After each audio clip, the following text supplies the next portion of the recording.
ഇവിടെ എന്തൊക്കെ സാധനങ്ങള്? ലേസ്, ജെംസ് മുട്ടായി, 5 ബിസ്ക്കറ്റ്, ഐസ്ക്രീം മുട്ടായി. ഇനി അടുത്ത സാധനങ്ങൾ മേടിക്കും. ഓ, ലേസ് എത്ര? ലേസ് 5 കടയിൽ കൊടുക്കണ പൈസക്ക് തന്നെ കൊടുക്കണം. അല്ലാതെ കൊടുത്താ പറയും അരിക്ക കടയെന്ന്. പിന്നെ ഒരു പെട്ടിയൊക്കെ വാങ്ങിച്ചു വെച്ചു. ഇനി അത് മൂടി. ഇനി നിങ്ങള് അപ്പൊ ഈ ലേസ് ഒക്കെ എവിടെ നിന്ന് വാങ്ങണത്?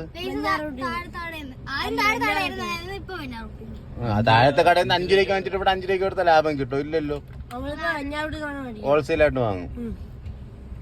പിന്നെ ഇനി ഒരു പെട്ടി വാങ്ങിച്ച അത്